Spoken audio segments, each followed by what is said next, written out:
Hello everyone, welcome to my channel PLSQL Experts. In the previous video we have covered create and alter commands. The link of the previous video is given in the description.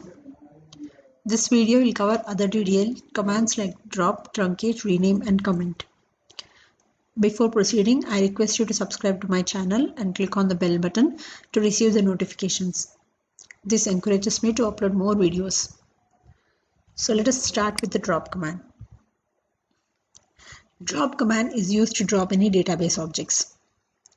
There are many database objects which are used in SQL and PLSQL like table, views, sequences, procedures, packages, triggers, synonyms and so on. So this drop command is used for any database object and the syntax would be drop, the type of the object and the table name. So let us see the example with table. Now we have a table called as table underscore name. Select star from table underscore name. So we have data in this one. So now let's use a drop command to drop this table. Drop table underscore name. So we get as table underscore name dropped. Now if we say select star from table name, we get an error that table name does not exist. So we can see the error table does not exist because the table got deleted completely from the database. So similarly we can drop any database objects. Let us try drop another database object called procedure, which is used in PLSQL. Drop procedure name. This will again show that procedure has been dropped. So if at all the database exists and if we execute the command drop command, then it will successfully show that this cannot be restored. So this is the basic drop command. Let us see how truncate works. Truncate works only for tables, and truncate is used to delete the data from the tables completely. So let us see another table, students underscore new. Select star from students underscore new. So this is the data in students underscore new.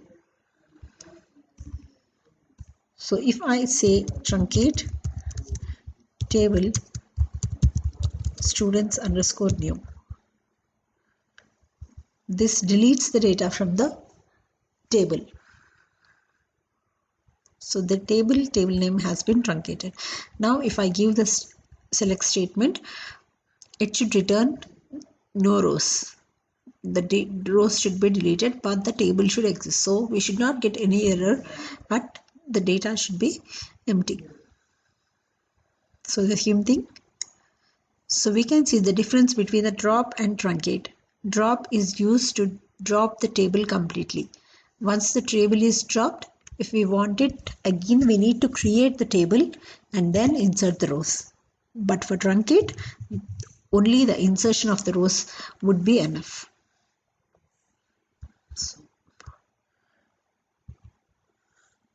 Let us see how to use the rename. Rename command is used to rename the database object to a new name. So how do we use the rename? We have a table called as students. Select star from students. We have the data of the students here. Now let us rename this one to a new name called students underscore details. We need to give as rename students to a new name students underscore details.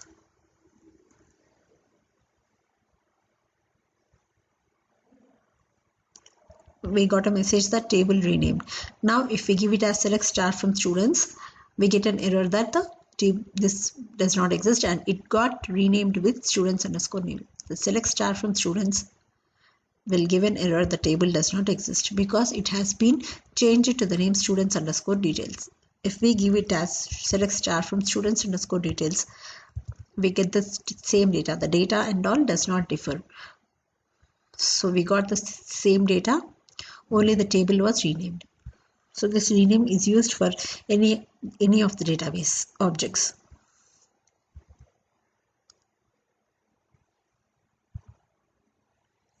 Let us come to the last command in DDL, which is a comment command. Comment is used to give the description of the database objects.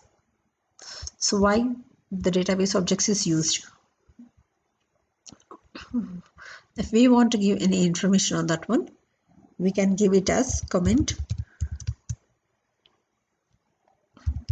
on table students underscore details is any user defined. It's whichever is user can be aware of that one. This table contains student number, student name, marks, date of admission, grade, and college. So comment on table name is any data, any comment which we want to give.